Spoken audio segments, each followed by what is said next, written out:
With SRN News, I'm Rich Thomason in Washington.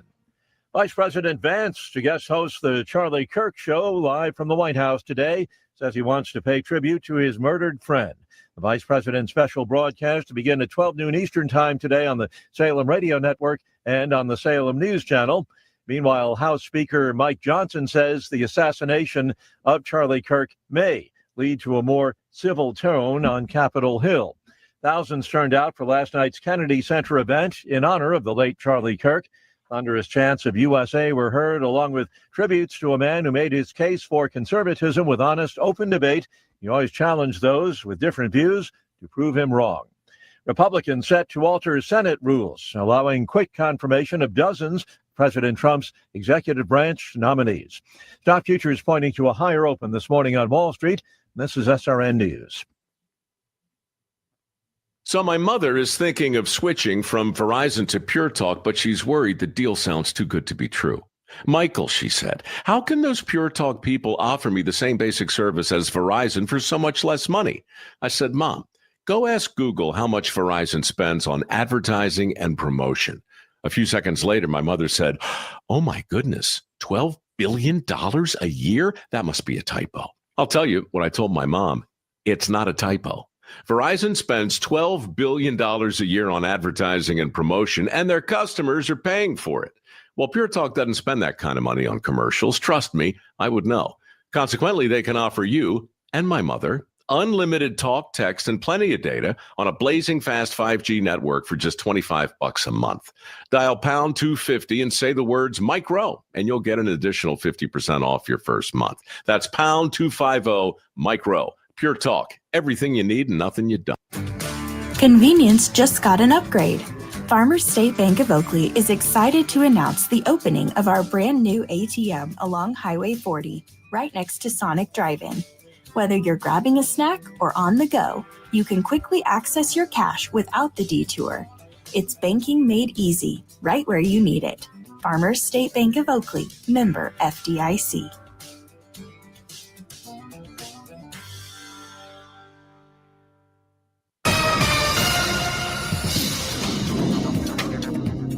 Today, skies will be clear with some patchy fog in Norton, Graham, Decatur, and eastern Red Willow counties in the morning. Afternoon temperatures will reach into the mid-80s with breezy winds of 15 to 25 miles per hour. Tonight, the breezy south-southeasterly winds will continue. Cloud cover may increase, but fog is not as likely. Lows will be in the upper 50s. Tomorrow will be sunny for the most part. Southeast winds of 10 to 20 miles per hour. Highs around 85. A strong low-pressure system and cold front are expected to move through the area in the afternoon and evening, bringing widespread storms. There is a threat for severe weather with large hail as well as 60-mile-an-hour winds. Lows will be in the middle 50s. Wednesday, precipitation chances will continue as an upper-level low moves over the area. This will result in cloudy skies, colder temperatures with highs in the low to mid-70s, lows in the upper 40s to low 50s. This is meteorologist Chris Schromick in the NWKS Radio Weather Center. If you're shopping for a banking institution, visit with Equity Bank of Hoxie, Grinnell, and Quinter, Kansas. The Equity Bank is heavily invested in local business and activities contributing in many ways back to their community. Their employees are involved with many organizations and area events. Plus, a lot of experience comes with that staff. You'll find valuable local assistance when you bank at the Equity Bank of Hoxie, Grinnell, Quinter, and other locations in Western Kansas. The Equity Bank, member FDIC. Looking for insurance that actually puts you first? At the insurance agency in downtown Goodland, we're independent, which means we work for you. Whether it's auto, home, crop, or business, we shop top carriers to get you the best coverage at the best price. No pushy sales, just honest advice from people who live right here in your community. Give us a call today at 785-899-5011 or stop by 1020 Main in Goodland and let's get you covered. The insurance agency. Insurance the way it should be. When you gotta go, but there's nowhere to go, who you gonna call? Topside Portables and Pumping, that's who. Weddings, job sites, farm parties, they've got clean, reliable porta potties that don't stink, literally. And if your septic tank smells worse than last year's chili cook-off, they'll pump it out fast. No mess, no fuss. Family owned, Heartland values, always ready. Call 785-728-8089. That's 728-8089. Topside Portables and Pumping. When Tootie calls, they answer. As kids head back to school, it's the perfect time to get your home and yard ready for fall. At Hoover Lumber Ace Hardware in Colby and Goodland, they've got you covered. From all-season ultimate fertilizer and building materials to cozy patio heaters and furniture. Fire up family meals with a Traeger grill or Blackstone griddle and give your home a new look with Benjamin Moore paints. Whatever your project, big or small, Hoover Lumber Ace Hardware is here to help. That's Hoover Lumber Ace Hardware in Goodland and Colby. Your community, your projects, your ace. Shift your career into high gear with Hurl Chevrolet GMC in Goodland. They're hiring a service and parts advisor and a loop tech, and they want you on their team. You'll get competitive pay, full-time hours, health insurance, a 401k, and plenty more benefits, all while working with the crew that keeps the tri-state area moving. So don't idle. Apply today at Hurl Chevrolet GMC in Goodland. Your next career is waiting right there under the hood.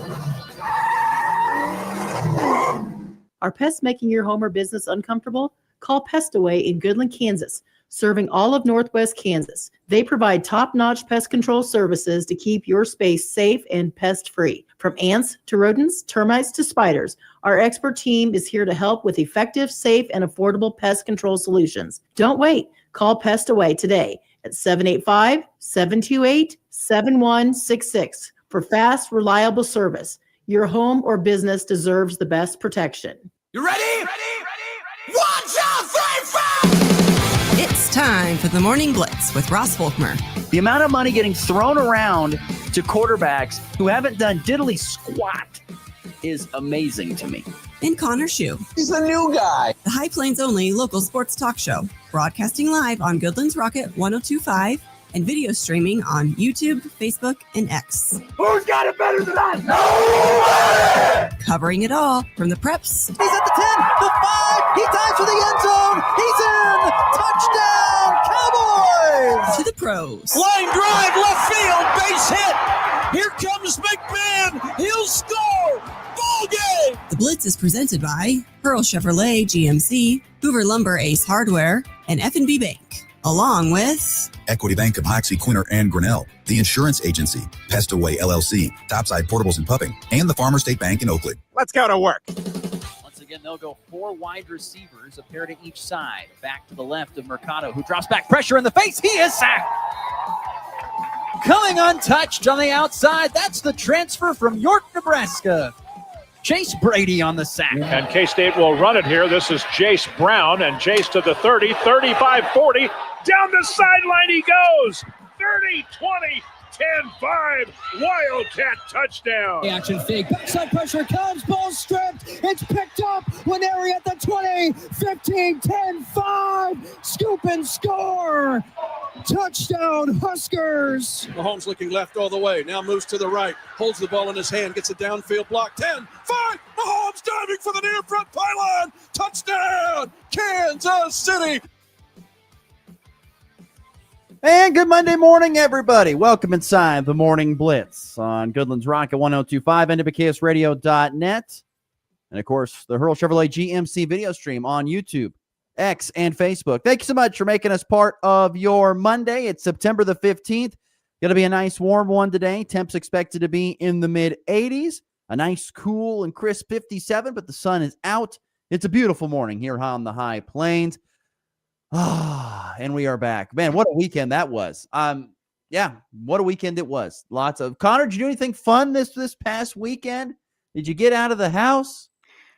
Well, it was another weekend of watching sports and going to the gym. You know, the usual stuff.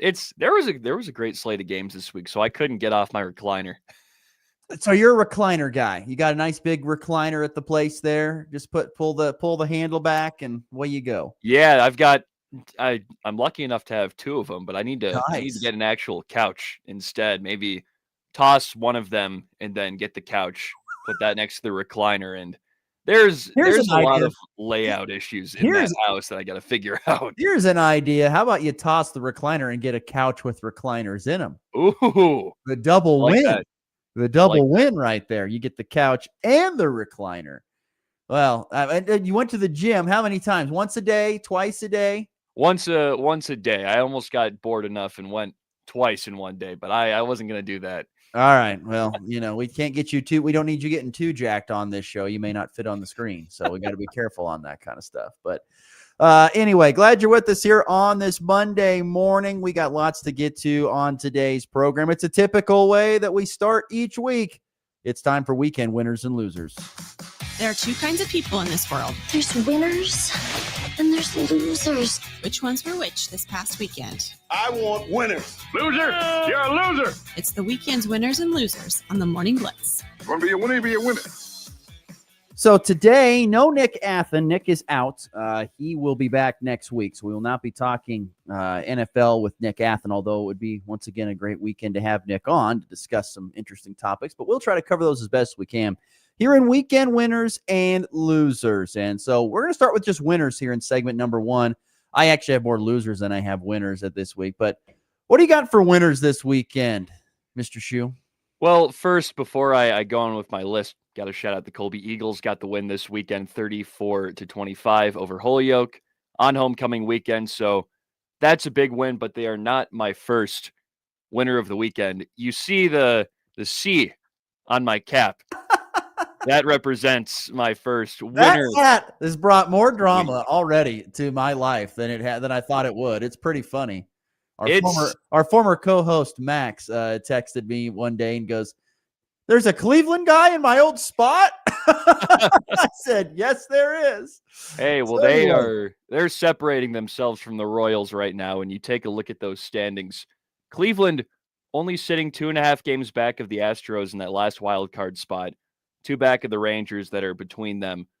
And that's because they've won 9 of their last 10, and they have been on fire. They swept the White Sox this weekend, and it took some pretty spectacular plays. I mean, we almost gave it up yesterday, but thankfully, for those who don't know, our second baseman, Brian Rocchio, is an incredible defensive second baseman, and he saved a game-tying base hit in the top of the 9th and just barely threw out the runner at first to save the game, and that completed that sweep.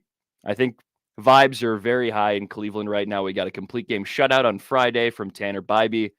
I don't think people have any reason to be mad at all in Guards country right now, at least in terms of the baseball. And we have 6 games coming up against the Tigers, who are 6.5 up in the division. So there's even a chance to push for that. So I think Cleveland, the Guardians at least, are the clear big winner of the weekend as they just keep creeping closer to a playoff spot. This year is a surprise for how good Cleveland has been, or is it not? I mean, they don't have any, like, there's no guys on that roster just like, oh, that guy's amazing. Besides probably, Jose Ramirez. Yes. There's not much. I mean, I know Steven Kwan, but most typical baseball fans aren't going to know Steven Kwan. But there's not a lot of just like, oh, I know that guy from Cleveland. It's kind of a bunch of name guys. There's not a lot that casual fans would know. Maybe they would have known Emmanuel Clase, but yes, the closer. We know what happened there. He got into a gambling scandal, and that still hasn't been resolved. I don't know what's happening, but the guy who's replaced him, Cade Smith, who was his setup man last year and at the beginning of this year, he has been lights out. So it's almost like he didn't even leave, but Kyle Manzardo, got to give a shout out to him. He's got 26 homers this year for the Guardians, and he's like the third guy on offense behind J-Ram and Kwan. But other than that, honestly, everyone else up and down the lineup hasn't given consistent contributions. And it's kind of one of those things where a different guy shows out every day and you just, I don't want to say get a little lucky, but sometimes it feels that way because we have a lot of guys who have just really struggled with the bat this year.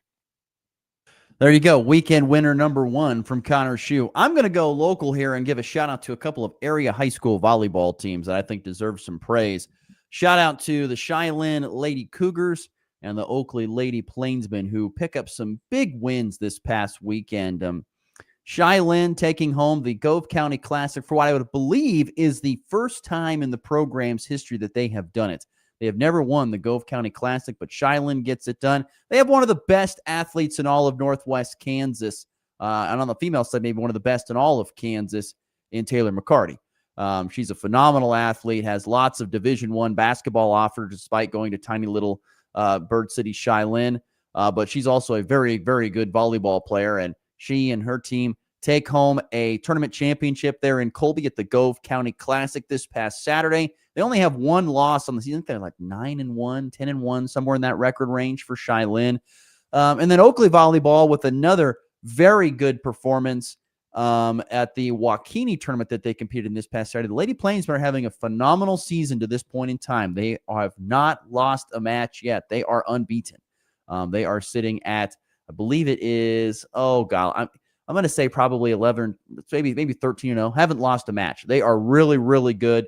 They've only dropped 4 sets all season. So it's not like as if they're winning these games by the skin of their teeth. No, they're pretty dominant in these wins. Teams. And so Oakley is unbeaten, only dropped 4 sets all season. They win the Waukene tournament this past weekend. So a really good showing for Shiloh and Oakley Volleyball. They really shined this past weekend, taking home a couple of early season tournaments.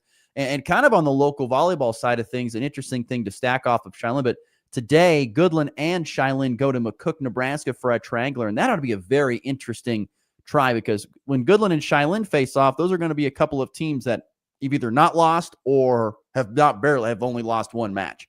So that Goodland-Shiloh match should be interesting. McCook, Nebraska is a Class B school, one of the bigger schools classifications in Nebraska. So I think I look at that as being that could be a very competitive triangular tonight.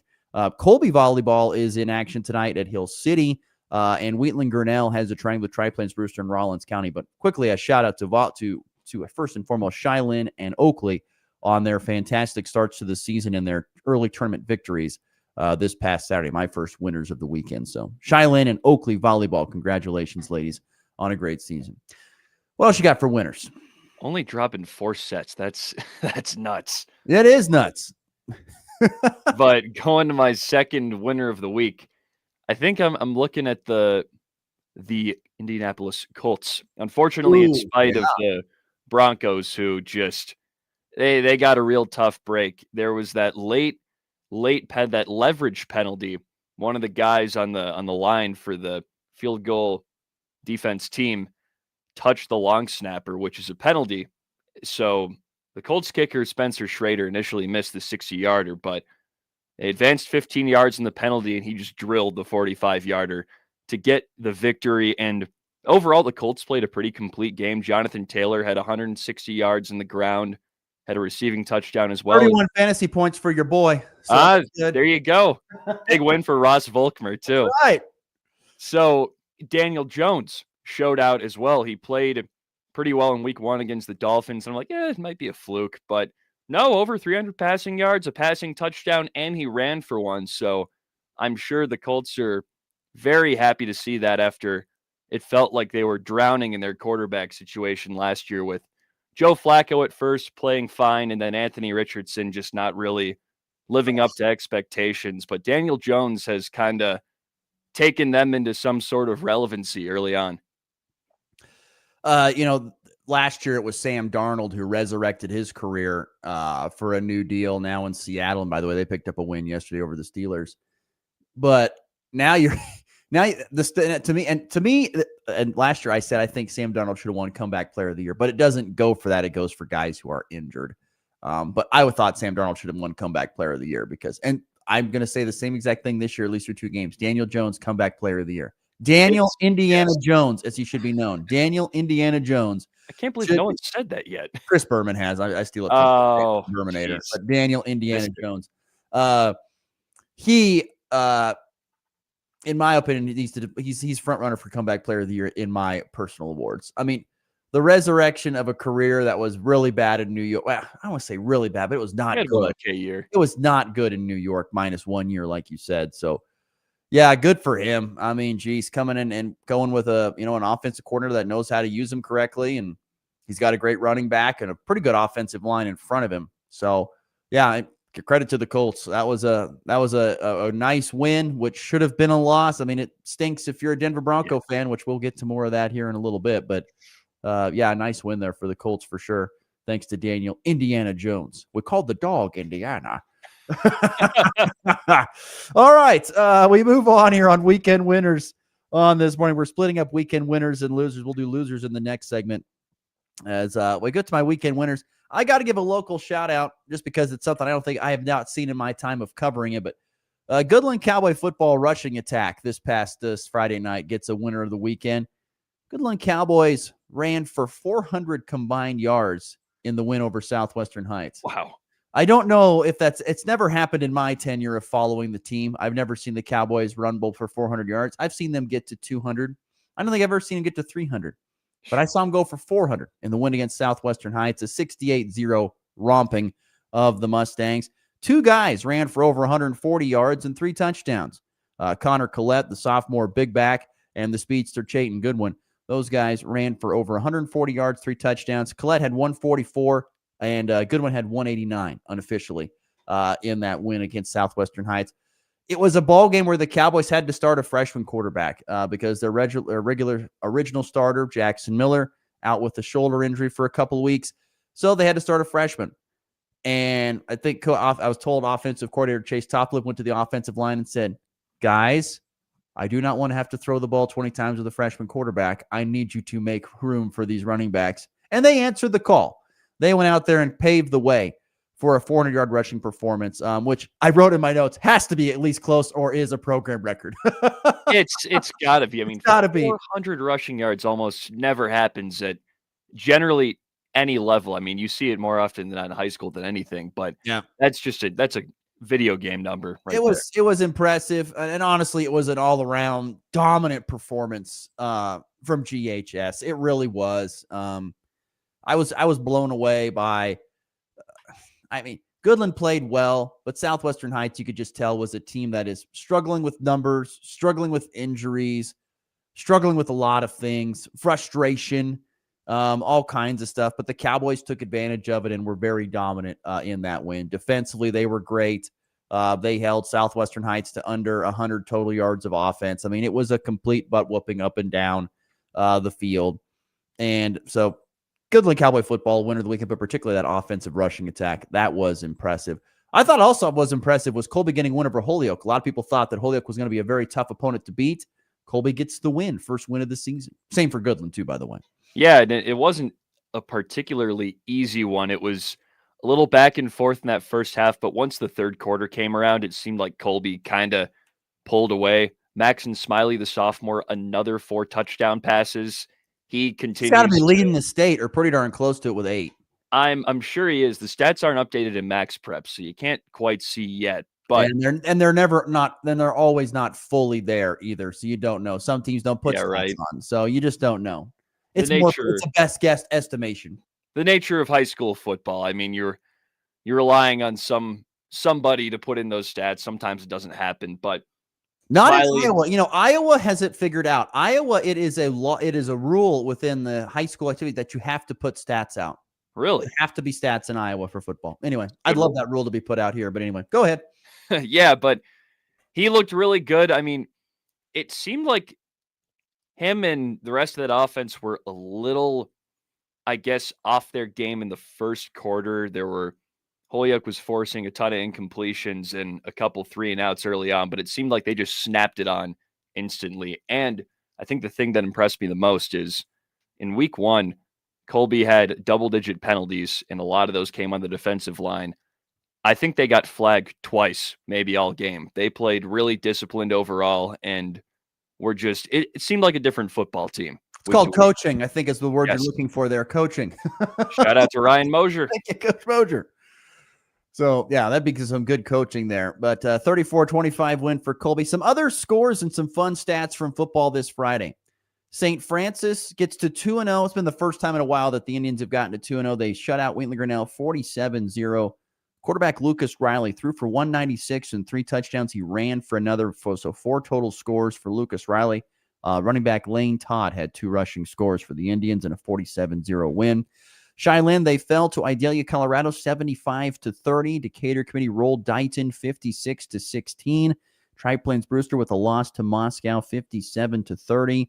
Oakley, we talked about this on Friday, but they played on Thursday. They lost 33-0. The Plainsmen had just 127 total yards of offense, also 3 fumbles. Does not help the cause there. Rollins County with a 52-0 win over Greeley County. Buffs have yet to allow a point this year. They have had 2 shutouts in their first 2 games. Hoxie, the defending state champs, lost at Trigo 54-6. They're 0-2. Been a tough start for Lance Barr's Indians. Golden Plains, maybe with probably the most surprising performance of the weekend. They were shut out by Ingalls. Not that they lost, but that they were shut out 52-0 in a 6-man game. You don't see that very often. It was interesting, to see head coach Travis Smith post on social media saying, we got out coached, we got outplayed. That is all on me. Wow. Anything and everything. That was what the coach said. It was on Facebook. I was blown away by the comments that were on Facebook. Travis Smith, very transparent, and I appreciate a good friend of the program. But yeah, they were blasted by Ingalls in kind of a surprise. I figured it'd be at least a much more competitive game than it was just a complete shutout. Weskin picks up win number 1. They rolled Rolla 58-6, and Wallace County won at Quinter 46-0. Wildcats, like Rollins County, have yet to allow a point this year. They've had shutouts defensively in their first 2 games. So some fun, interesting stats to go along with some results from this past Friday night. So there you go. My other win of the weekend, once again, kind of the Goodland Cowboys, but some high school football teams, some winners as well there. And like I said, I kind of threw in Wallace County and Rollins County defenses as a winner. I mean, you don't allow a point. And this is an 8-man football too. I mean, it's a challenge because there's less players. I know the field gets a little bit smaller, but you got to be pretty sound. The further you go down with less numbers, 6-man and 8-man football, you got to be more sound tackling. You got to be better assignment sound because if you don't, they can score a lot easier. But there's so much space in the field. Yes, that's right. And so you're really good. So congratulations to those 2 teams on just phenomenal performances defensively. And I have one more winner of the week. I'll do Love it quickly just for our fix of college football here before we move to the losers. But Vanderbilt beating, called it. Yeah, then number 11 South Carolina. Unfortunately, Lenore Sellers got hurt, and that probably played into it a little bit because he's a Heisman candidate quarterback for South Carolina. But Diego Pavia and Vanderbilt took full advantage, beating them 31-7, and they came up on the newest AP poll in the top 25. So well deserved for the Commodores. I mean, they got that win against Bama last year, and they follow it up this year with another marquee win for Pavia and company. So we'll see if they can parlay this into some more success in the SEC. I sure hope so, because they're a fun underdog story. The stat of the day for you on the Vanderbilt Commodores is this. It's the first time that the Vanderbilt Commodore football team has been ranked in the top 25 during the season. Wow. Since 1955. Did not know that. That is something. 70 years it has been since the Vanderbilt Commodores have been ranked in the AP top 25 during the season. They've been ranked before, like in the preseason poll or, when the season got over, they were ranked. But during the season, the first they've been ranked since 1955. Wow. That is a ridiculous and impressive stat, nonetheless. Yes. Yeah. Most definitely. So anyway, winners of the weekend here to get us rolling on this Monday morning. Let's take a break. We'll come back. We will get to losers. And boy, there is a lengthy list of losers. I got to tell you that. It was not a good weekend for particularly a lot of people in our listening area. We will get to that next. You are listening to the Morning Blitz. We've been serving ag families for generations because we believe farming isn't just a job, it's a legacy. Whether you're just starting out or expanding your operation, F&B Bank has flexible lending solutions designed for you. This is Loan Officer Kennedy Frank at F&B Bank. We're proud to be your hometown ag lender, member FDIC.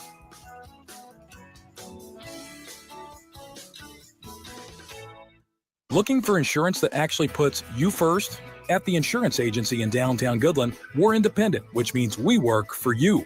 Whether it's auto, home, crop, or business, we shop top carriers to get you the best coverage at the best price. No pushy sales, just honest advice from people who live right here in your community.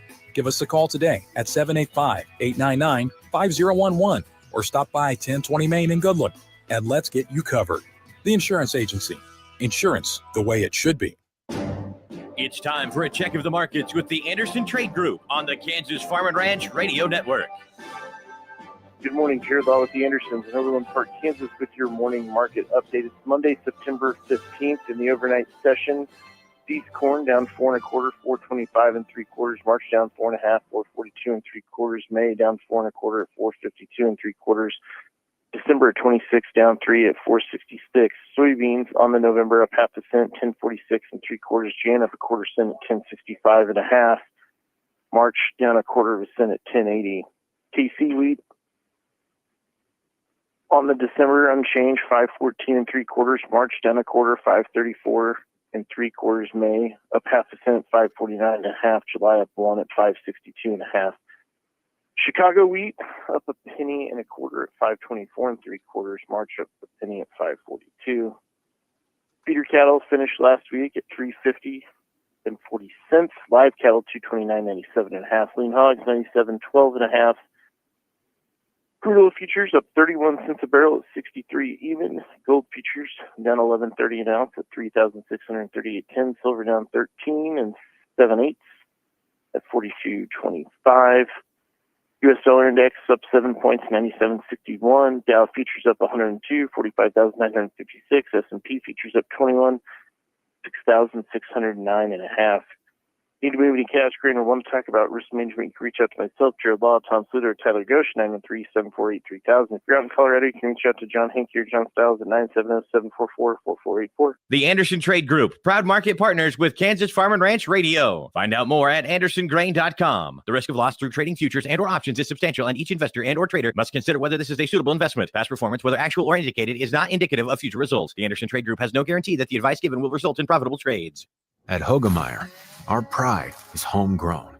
We are right here to serve these families and fields, right here to fight through storms and surprises, right here with smarter agronomics, better yield performance, and world-class corn and soybean products, backed by Corteva Agriscience. We'll always be loyal and local, so you, our neighbor, always get the right seed. Learn more at golocal.therightseed.com. Kansas Corn reminds you that E15 fuel is the right choice for every kind of driver. For the car enthusiast, E15 has higher octane. For the thrifty driver, E15 is priced lower than regular unleaded.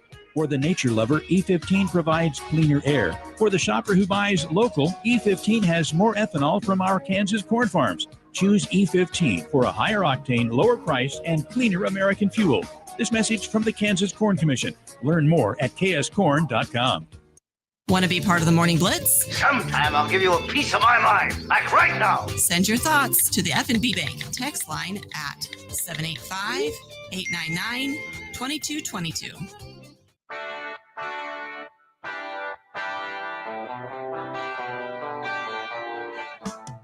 All right, F&B Bank text line. Going back to our initial conversation about the setup at Connor's house. He says he needs a couch. Jared says he's going to ask Uncle Paul, to look for a couch for you. So Paul's always got the hookup. He actually helped out with a lot of the furniture in my house. I'm sure. Did you have any furniture when you got here? I did not. I drove here in a Civic, so that thing was not carrying much. I had a few clothes and my Guardians hat, and that's all I had. I had a huge bag, or whatever you want to call it, a huge thing strapped to the top of it. It was like weighing the back end of it down, so it felt like the rear end of my car was like scraping against the ground for 17 hours. It was not good for the chassis, that's for sure. Well, he made it here. That's all that matters. And now he's in need of furniture. So I guess if you're looking to get rid of a couch, our man Connor could apparently use one. So anyway, once again, no Nick Athen on this Monday, unfortunately, but we're going to continue to push on. We're going to extend it. Like I said, it's an extended edition to an extent, or long form edition of Weekend Winners and Losers. We're going to Weekend Losers, and boy, take your pick. There are a lot of them. Can I just lead off here? Do you mind? Because I got to lead off here. We might have the same first pick. I mean, local sports fans are the biggest losers of the weekend for us that listen to this show. I mean, it doesn't matter. If you're listening to this show, in some form or fashion, you had a bad weekend because you probably like K-State. You probably like Colorado. Ugh. You probably like the Chiefs. You probably like the Broncos. Only if you like your boy who liked Nebraska are you feeling okay. That's what happens when you play Houston Christian. That's right. That's what happens when you buy your wins for $500,000, or at least should be that way. But anyway, it was a tough weekend for local sports fans. Listener Andy texted me yesterday. He goes, I think I'm done on football for this year. He's a big K-State guy. He's a big Chiefs guy. That was right after the Chiefs lost to the Eagles. He goes, I think I'm done with football this year. Don't give up this early. Come on. Yeah, I know. It's early, but it has not been good for his team.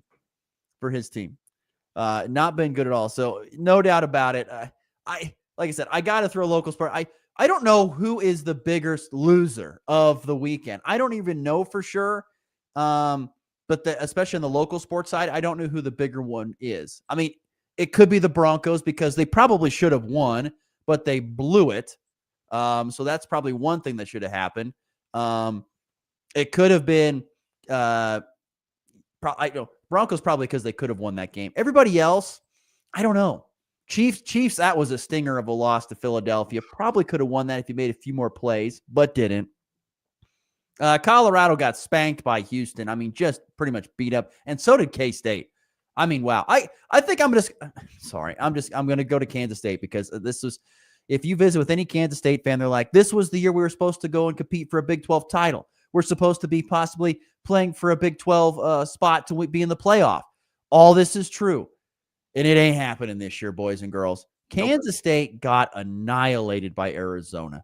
I know the score said 23-17, but when you are held to under 200 yards of total offense and you give up over 400 yards of offense to the opposition, and it's not like we're giving it up to, whoever Big 12 opponent you want. It's not like you're giving it up to like a former Texas or Oklahoma team that was vying for a national title. You're giving it up to Arizona.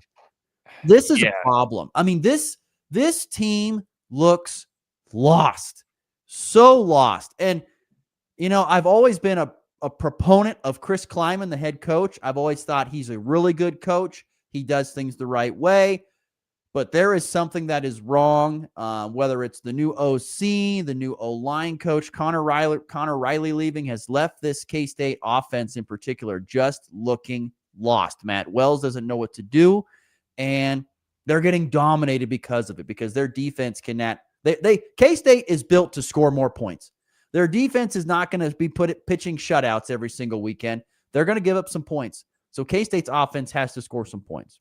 And that they absolutely did not do. No! And we talked about this game a little bit on Friday before it happened, and we're like, oh, well, we can't watch it. But I got home from the Colby game, and sure enough, the fourth quarter of this was still on. So I flip it on the TV because it's still, I think it was 23-17 at that point, and K-State had a chance to drive. And they did. They had plenty of opportunities. Oh, it was, Ross, it was a tough watch. Avery Johnson did not look like himself. I mean, listen to the final stat line for him. 13 for 29, 88 yards, no score. And negative 16 rushing yards. So he was getting just nothing on the ground either. He had a rushing touchdown, but doesn't matter when you're getting sacked every other play either. So the O-line wasn't really protecting for him, and it seemed like nobody could really get open, at least in that drive I watched. And it sounds like that just about sums up the rest of the game. I tell you, it's so bad for. It's so funny because now I'm seeing these posts over the weekend talking about, when K-State and Avery Johnson were at their best, it was when he was running the football. And honest to God, yes, that is the facts. He is a mobile quarterback. Quit trying to make him what he's not. He's not a great pocket passer. He's fine. He's not great. Run him with the ball. That solves a lot of your problems. Dylan Edwards didn't really play a whole lot. They said he was going to. He gave it a go. It wasn't great. But yeah, it's not looking good. K-State fans are hot. Chris Kleiman is, I'm sure, not feeling good about this because fans are not liking his performance of this, getting this team ready to play. They do look lost. They're probably one of the bigger losers of the weekend, right next to the Kansas City Chiefs, who are humongous losers of the weekend because now they're 0-2. They haven't done that since 2014. It's been a long, long time. It looks rough. got a chance to watch a lot of that one, and I don't know. Hard for them, doesn't it? Yeah, it does. I mean, Mahomes didn't look like himself. Kelsey didn't look like himself. I'm sure you saw the interception when they had the ball in the red right through zone. his hands. Should have been Hits six. Kelsey right down the middle, and he was like a foot from the goal line, and then just pops out of his hands and into Andrew Bakuba's, and he gets a 41-yard return, and I think that turned into an Eagles score. So that was just, Mahomes had that 50-yard strike to Tyquan Thornton, and that was a pretty good throw. But other than that, nothing. Gosh, it was not good. I mean, but he overthrew Tyquan Thornton. Mahomes did on that time, yeah, first on time that by same like drive. 10 yards. Yeah, now crazy. Once again, it is a long NFL season, and there's a lot. And there's the thing, like that's why I think the Wildcats are in a worse spot than Kansas City. You've got some time to dig out of this if you're the Chiefs. Kansas State, you've really put yourself behind the 8 ball and trying to make particularly a CFP spot like there were some people thought they could do. That's out of the question now. Yeah. There's no way you're getting into that. So, well, barring you run the table, win the Big 12, I guess, but those odds are very slim considering the schedule that's ahead for Kansas State. The easier portion of their schedule is kind of behind them a little bit. So they've got some hard games coming up. It's been rough. So yeah, those two teams there really stand out to me as losers of the weekend, the Chiefs and Kansas State. I'm guessing you're in probably the same boat. I'm guessing you had those written down. Did you have any other things written down for losers of the weekend? I wrote 5 down just because I knew. Me too. I had 5 too. Go ahead. What else you got? I knew we would have the same stuff. Similars, yep. Kansas State, Colorado, and the Chiefs. And Speaking of Colorado, real quickly, F&B Bank text line, Jared is hot this morning. He goes, my Buffs are hot garbage. He goes, the Broncos got screwed on that penalty. They missed that 42-yard field goal too. So he goes, the Buffaloes are the biggest loser. This is where it gets ridiculous. Dion has to go. This isn't working. All that NFL experience is translating to nothing. He's never coached anybody else but his own kids. He never has. All the way from little kid football to high school to Jackson State to Colorado. He's only coached his own kids. He's never coached anybody else's. He's never coached without his own kids being there. I've always been skeptical of this Dion project. I don't exactly like where this is heading. It does not look good. Yeah. But at the same time, if you're Colorado, it is still an eyeball draw every time they're on the television, and that means money. And so you're going to hold on to him to as long as possible. Guaranteed. And they're still not awful. I mean, obviously the quarterback situation isn't great because that's not good. I didn't see the game, but it looked like Staub didn't play too well. Nope, a couple of picks. In there. So I wonder if they go back to Salter. I feel like that's probably the at plan least he gives you the option of running the ball with him a little bit more because he's a dual threat guy. At least he has experience too. I mean, come on. But Friday was not a good day for a lot of college football fans. It was not for our area. Anyway. But I'll go a different direction with this one. I'll get out of the region for a second and go a little bit farther south to Texas, Austin, Texas, to be exact, to talk about the crown jewel of the media coming into this season, Arch Manning. So they come into this game against UTEP. I mean, you're supposed to blow the doors off them if you're Texas, and obviously they won 27-3. But Arch Manning, the line. Listen to this: 11 for 25 for about $130 and an interception. Did not throw for a touchdown against UTEP. And from what I saw, he just it looked rough. I mean, his mechanics were kind of off. He played well against a lesser opponent last week, but everyone saw how he struggled against Ohio State in week 1 and now struggling against a group of 5 teams. So things aren't looking too good in the Arch Manning hive. And I'm sure it's not easy when you're coming in with all this pressure. Your uncles are Eli and Peyton Manning, and your dad, Cooper, was also a college athlete. Hall of Fame quarterbacks in his family. NFL Hall of Fame quarterback. Archie, his grandpa, and I think his mom was a star volleyball player as well. So all this athleticism throughout the family. And he's now like, okay, he's the one. But it's not looking like that right now. You know, I love it how they're trying to come up with excuses like, is he hurt? Because he's grimacing when he throws. You know, they got they're just breaking everything down. Texas does not look like a national championship contender team with him, unfortunately, quarterback. I don't know what it's going to take or what happened or what will happen, but he has definitely not looked the part. And I feel bad for him because I think there's too much pressure on the young man based upon what his uncles did, his grandfather did. Yes, his brother was a good athlete, went to college before getting injured. There's too much pressure. There's just too much pressure on him.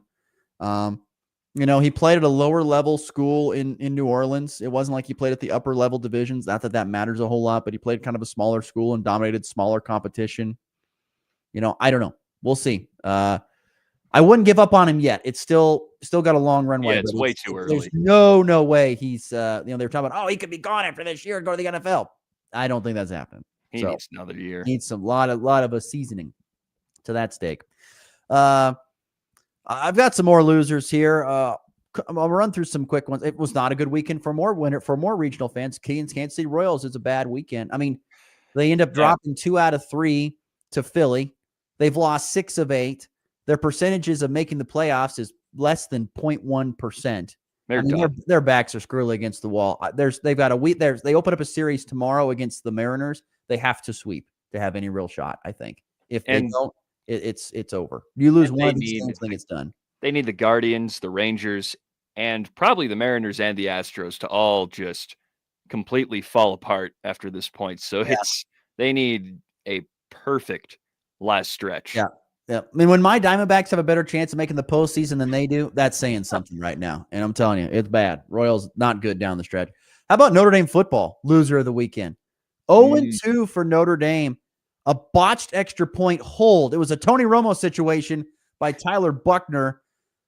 Yet the funny thing is, Notre Dame's 0-2. You can say goodbye to their college football playoff chances more than likely. But they're still ranked at number 24.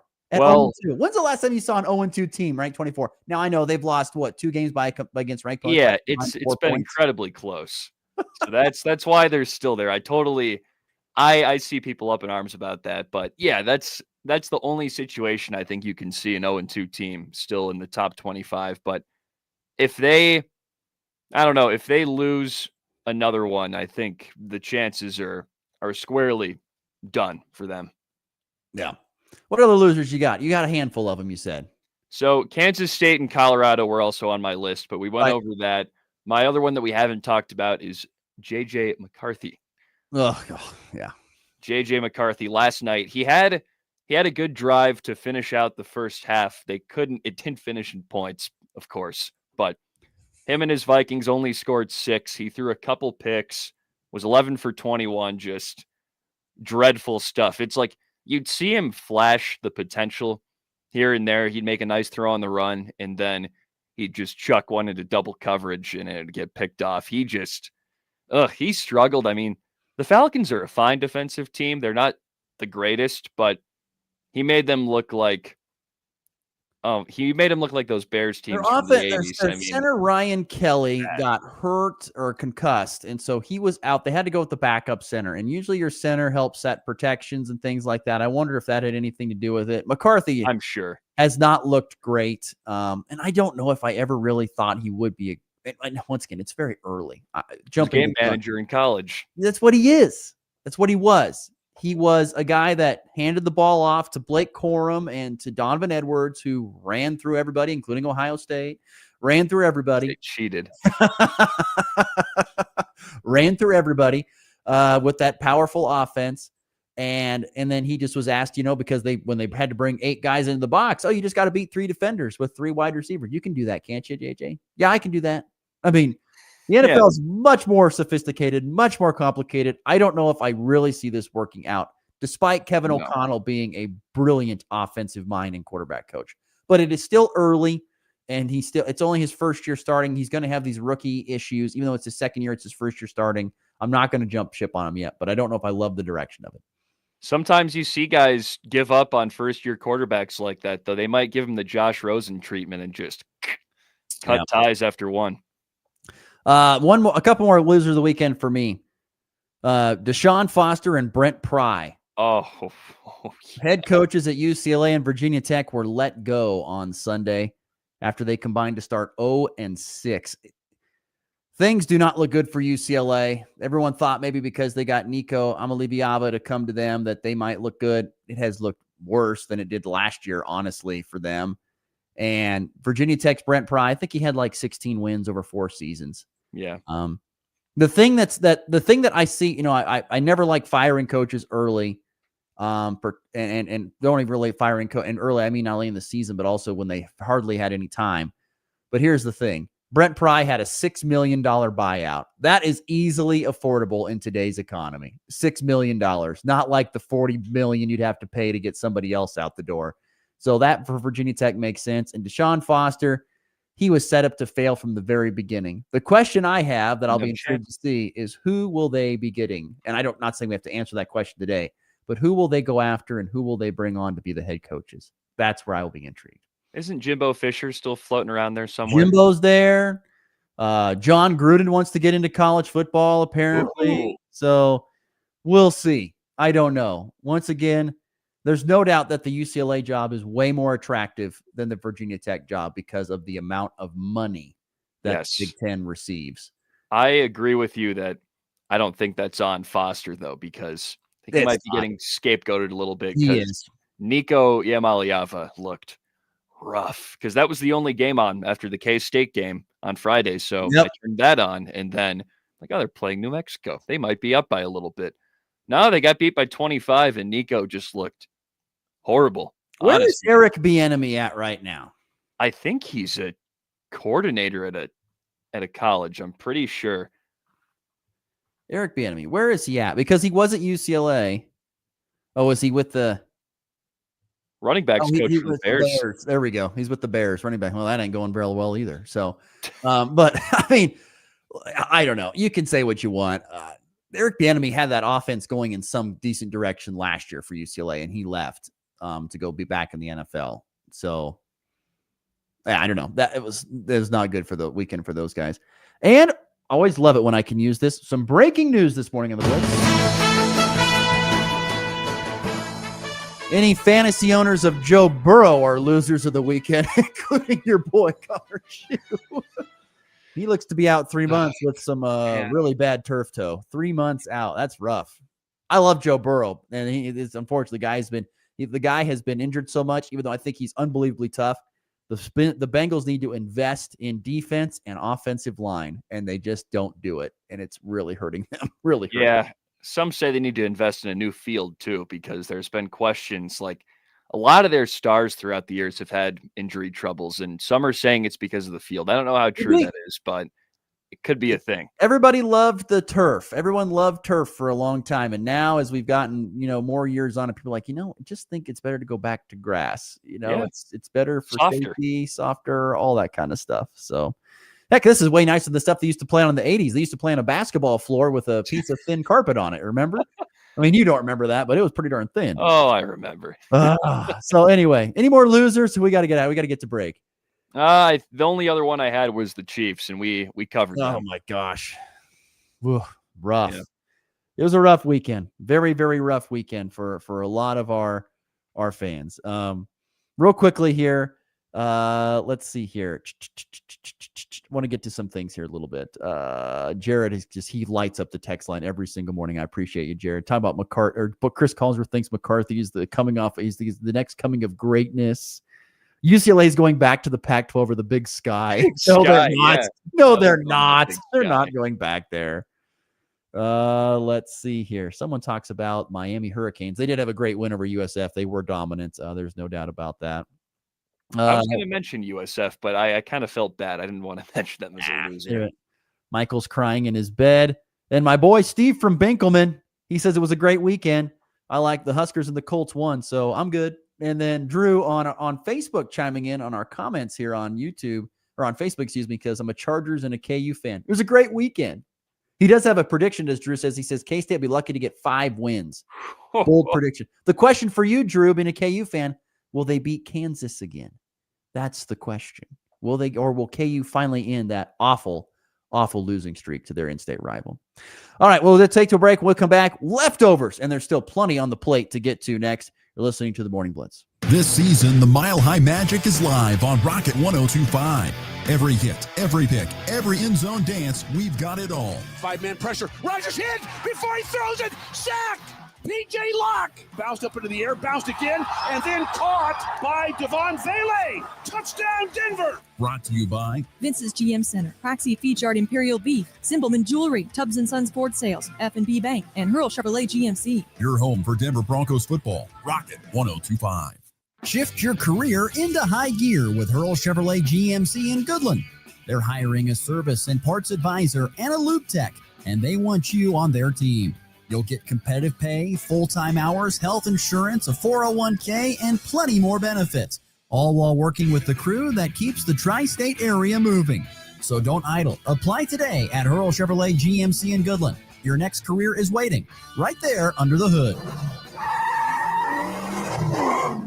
At Eklund Insurance, they understand your unique needs. Whether you're a farmer protecting your farm and ranch, or you need commercial or personal insurance for your home, health, or auto, the team at Eklund Insurance has you covered. Their consultative approach ensures you get the best advice tailored to your situation. They shop around for the best insurance products, so you don't have to. Eklund Insurance, your trusted partner in comprehensive coverage. Stop by today to talk to one of their agents at 1628 Caldwell Avenue in Goodland. As kids head back to school, it's the perfect time to get your home and yard ready for fall.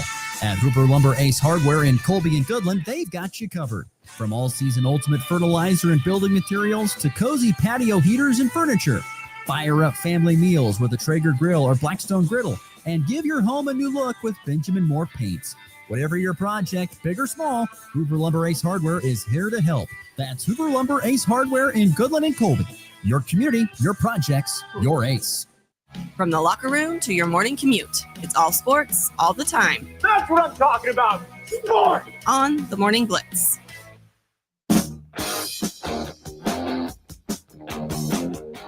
All right, got a couple minutes left to go in the program today. We get to the leftovers right now. We already mentioned Nebraska with a 59-7 rout of Houston Christian. They're 3-0. Big boy football begins next week. They welcome in the Wolverines of Michigan. That ought to be a very interesting game and great measuring stick for the Big Red. We talked about the Royals losing. They did win yesterday over the Phillies to salvage a game in that series, but home runs galore. Bobby Wood Jr., Jack Caglione, Salvador Perez homered as well. But they win 10-3. Huge day for Mickey Moniak for the Rockies. Went 4 for 4, 2 homers and 5 RBIs. He's been a great addition to the Rockies this year. Good player. He was nothing for the Angels and got let go, the former number 1 pick.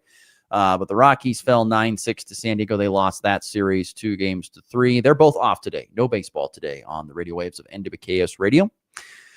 We got into the Broncos, got into the Chiefs, at least skimmed on that a little bit. Wanted to highlight some cross country. Colby Community College cross country, impressive at the Rogers Invite in Newton this past weekend. The 19th ranked in the nation men finished second, led by Keenan Delestre in 5th, and then Nadine McIntyre took runner-up in the women's 5K, so some solid showings from CCC runners. Saturday, also the Tribune Cross Country Invite. Oakley boys came in 3rd, led by Aaron Samuelson, 2nd place finish. Oakley girls finished in 2nd at the Tribune Cross Country Invite. Goodland's Jacelyn Gable with a 3rd place finish in the girls race. Pretty solid performance there from them. Colby Community College Volleyball finishing 500 at the Northeastern Junior College Tournament this past weekend. They beat Casper and Western Nebraska in straight sets, but they lost to New Mexico Military and Odessa. They're 11-4 on the season, returning to conference play on Wednesday. Talked about there's some high school volleyball on tap for tonight. Goodland and Colby both in action tonight. Hill City's where Colby will be. Goodland is going to McCook. And there's some golf today. Beautiful day for that. Oakley has their golf invitational, and Ulysses has a golf invite, which is where Goodland and Colby will be competing. So there you go. That's my leftovers. What did you miss this morning? Anything we not hit on this morning? I think we've hit pretty much everything. I mean, you got the Colby Community College stuff. I think that's my grounds right there. Yeah. Well, anyway, so there you go. That was a full show. Let's get to the walk-off. Let's see how we did this weekend.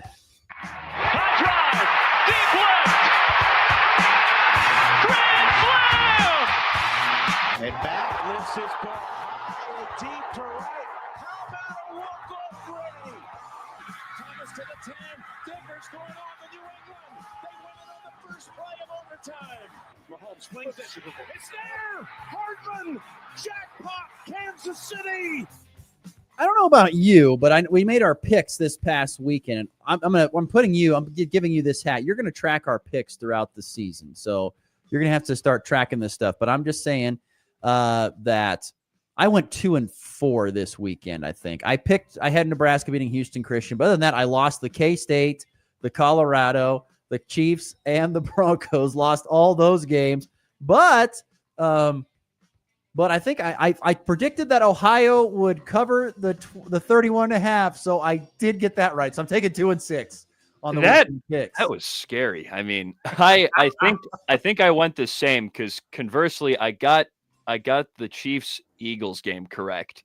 I think Nicely the Eagles done. in that one, but I think I was the same for you on everything else except for my extra pick was the Browns to cover the spread. That did not happen against the Ravens. I was going to make them a loser of the week, but I thought I'd pocket that one. I mean, we outgained the Ravens and lost by over 20 points. So that was brutal.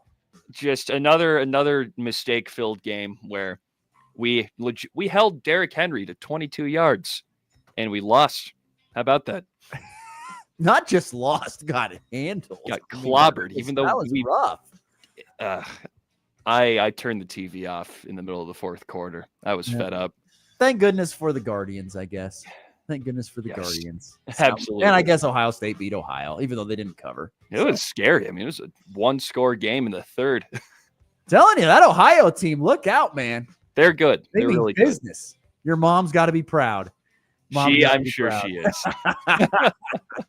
All right, that does it for our show today. For Connor Schuh, I'm Ross Volkmer. As always, thanks for listening. We'll talk to you tomorrow in 23 hours on another edition of the Morning Blitz. See you then.